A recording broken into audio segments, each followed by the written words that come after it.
di dalam rangka menjalankan mujahadah atau perjuangan terhadap perjalanan rohani kita kepada Allah.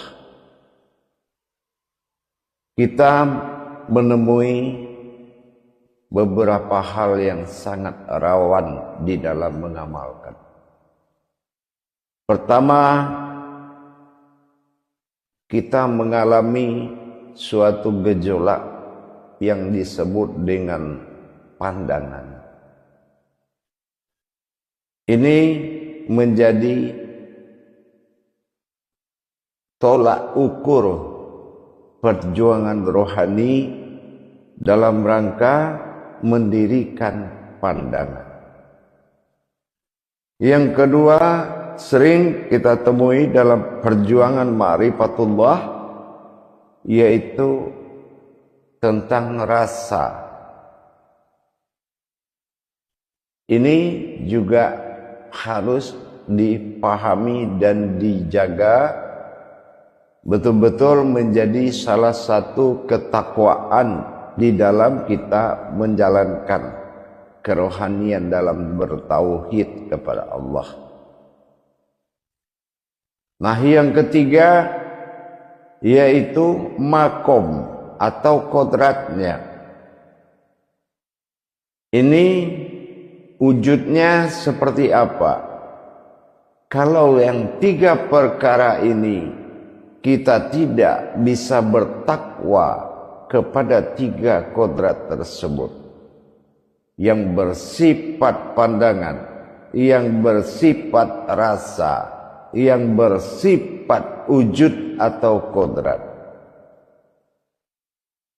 Inilah yang akan membuat seseorang itu tidak bisa keluar dari keraguan-raguan, atau bisa jadi akan mendapatkan kebatilan, kegagalan di dalam perjuangan ma'rifatullahnya. Dengan demikian, kita harus menjaga dan sangat dijaga. Maka dalam pertemuan ini saya akan berbagi ilmu tentang amanah Allah terhadap orang yang sedang memperjalankan imannya, tentunya dari makom ma'rifatullah. Penjagaan ini tidak berlaku buat sebuah akidah yang bersifat amaliyah, tapi hanya bisa dipakai di dalam masa tauhid, dalam kandungan pendekatan dirinya dalam berma'rifatullah. Amanah yang akan saya sampaikan ini adalah tiga amanah Allah yang harus betul-betul menjadi penjagaan dalam satu kodrat. Jadi hati-hati menyimak video ini, karena ini bersifat satu kodrat dengan tiga penjagaan. Kenapa tiga penjagaan? Karena satu kodrat tersebut adalah makom dari tiga penjagaan tadi. Dan penjagaan atau disebut dengan mukarobah. Mukarobah ini hanya bisa dilakukan oleh orang-orang tertentu yang mana dia dalam perjalanan rohaninya, dia butuh pengawalan ma'rifatnya, dia butuh pengawalan rasa dan pengawalan pandangan. Penjagaan-penjagaan ini sering dijadikan suatu kelalaian. Apabila seseorang dalam menjalankan tauhid, baik ke tingkat ghaibiyah, siriyah, ilahiyah, sering mengalami kelalaian dalam menjaga. Itu pun kalau memang yang bermujahadah ini juga tidak memiliki dasar satu kodrat dalam 3 penjagaan, ini juga akan bisa meruntuhkan pemahamannya. Apa peruntuhan amanahnya? Pertama, akan dikendalikan oleh akalnya. Yang kedua, akan dikendalikan oleh nafsunya. Yang ketiga, akan dikendalikan oleh ma'rifat dia sendiri. Kenapa? 3 kodrat ini berlaku untuk satu wujud.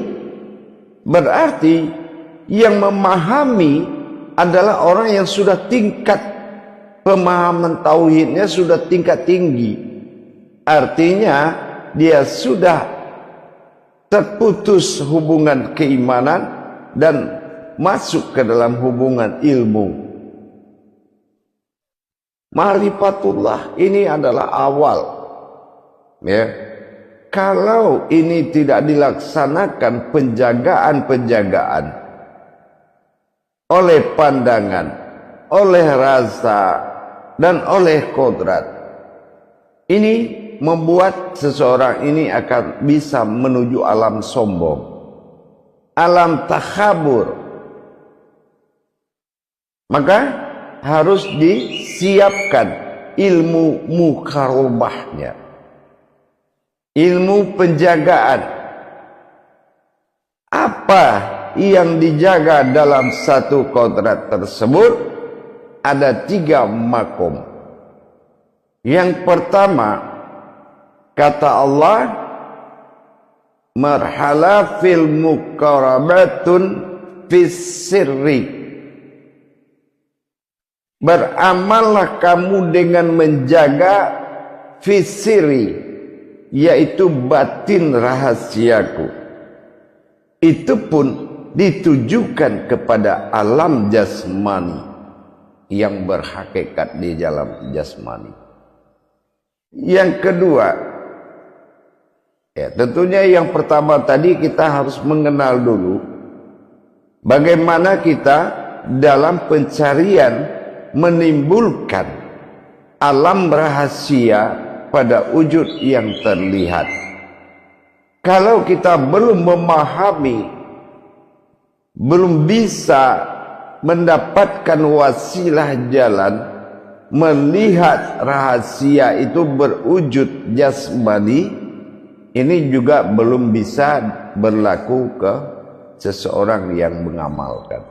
Kalau tubuhnya belum dia kenal sejarah kajian tadaburnya, kalau ini adalah wujud rahasia Allah. Innallaha inna insanu masakinatul wal marido. Qudsi Allah, engkau berasal dari rahasiaku, tidak ada yang tahu kecuali dirimu sendiri. Mana diri rahasia itu? Dan ini dalam wujud jasmani yang terlihat. Yang kedua, marhalatin fal mukharabatun firruhi. Dirikanlah amalmu untuk menjaga mana yang dikatakan ruh hayat dalam wujud yang sama atau ruhi. Nah, ini kita tidak boleh bergeser pandangan dari satu tujuan. Tadi makomnya siri, sekarang makomnya ruhi. Mana ruh hayat tadi? Mana diri hayat?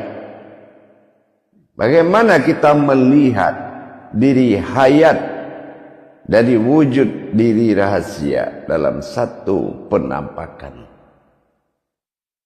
Menjaga mukharabatun firruhi.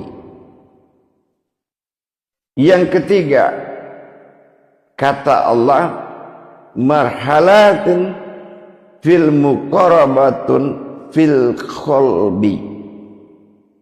Mana diri kholbi itu? Sudahkah kita memiliki makom diri sederajat kholbinya Allah? qalbi mu'mini baitullah. Mana alam diri tempat bermakomnya Allah, rahim makumullah. Sudahkah dijawab oleh satu pandangan? Kalau belum bisa memahami tiga pernyataan kewaspadaan dalam ilmu mukharabat tadi, maka kita akan jatuh dalam pemahaman pribadi, pemahaman ma'rifat, bukan pemahaman yang dimaksud oleh Allah, yaitu pemahaman mukharabat. Ketiga-tiganya ini yang dikatakan mukharabatun fil illa, menjaga dan mewaspadai alamku. Illa, ingat, di sini ada dua suku kata, il dengan la. Illa, kalau ini disatukan menjadi kodrat yang memiliki tiga wujud, disatukan menjadi alam la'il dari mukharabatun fil illa. Sudahkah kita memahami tingkat la'il, alam la'il? Nah ini alam hayat, alam sir nyata, dan alam makom la'il. Dari tiga pemahaman muqarabatun fil sirri, kita harus tahu bagaimana dasar usulnya terlihatnya sebuah rahasia berwujud jasmani, penampakan pada zahir. Muqarabatun fil ruhi, apakah kita sudah memahami, memperjalankan dengan tauhidnya, dengan tafridnya, dengan tajridnya, sehingga kita menjadi qalbinya Allah? Qalbi mu'mini baitullah, rahimakumullah. Sudahkah kita sampai kepada wujud itu? Yang ketiga, mukharabatun fil qulbi, apakah kita sudah betul-betul menjadi qalbi mu'mini baitullah, atau dikatakan mukharabat? Sudahkah kita menjadi alam mubarakah, Mekah, Bakah, mubarakah? Kalau tidak, di mana kita bisa mendirikan Ka'bah, Baitullah? Hanya dipahami oleh orang-orang yang berkedudukan kewalian Allah. Kalau sudah dia berupa qalbi, terus apalagi yang menjadi dasar makom Tuhan dalam dirinya? Inilah yang disebut jadi dasar makom sulbi. Bukan dia berwujud qalbi lagi, tapi dia sudah memiliki dasar kekuatan dirinya bernapas kepada sulbi, yang mana sulbi itu adalah alam usul, sementara qalbi adalah alam asal. Hadirin dan hadirat jamaah rahimakumullah, sangat luas dan rapi, dan sangat Allah berhati-hati terhadap sebuah perjalanan, sebuah wujud-wujud dan maujudnya. Kalau kita tidak memiliki kemampuan ketuhanan sebagai wujudnya Allah, kalau hanya sebagai sandaran umat yang kagum kepada Tuhan, ini belum bisa memakai kodrat tauhid.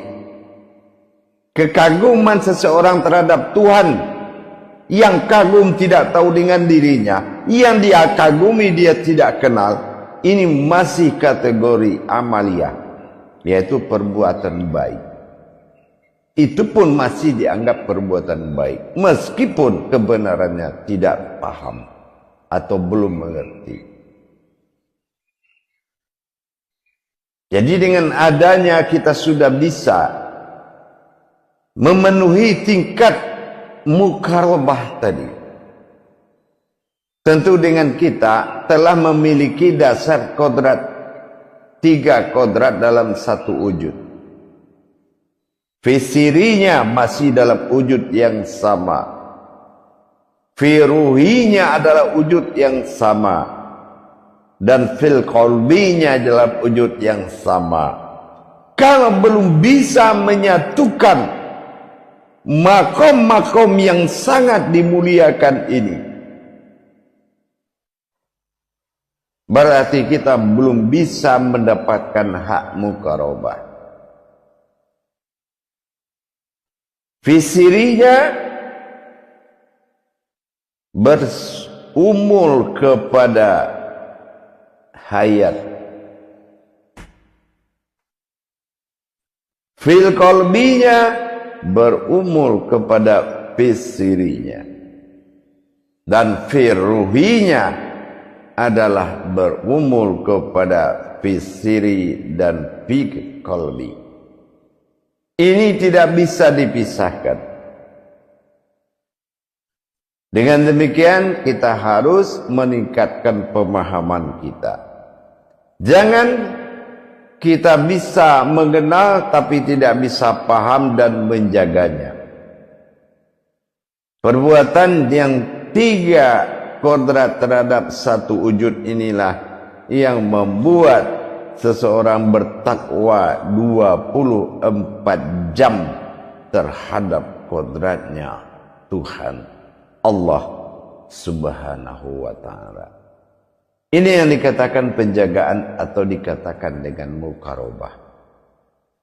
Insya Allah dengan kita meningkatkan pemahaman bahwasannya marhala al-mukharabatun fisiri, benar-benar kita menjaga jasad fisiri ini adalah yang berasal dari rahasianya Allah.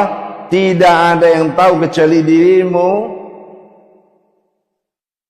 Yang kedua, benar-benar muqarabatun firuhinya, benar-benar hayat yang dia pakai adalah hayat dari seluruh hayat, ma'ul hayat. Dan terakhir, posisi kodratnya pada wujudnya itu adalah khalbi, sebuah alam fisifat, fisiri dan fi'il.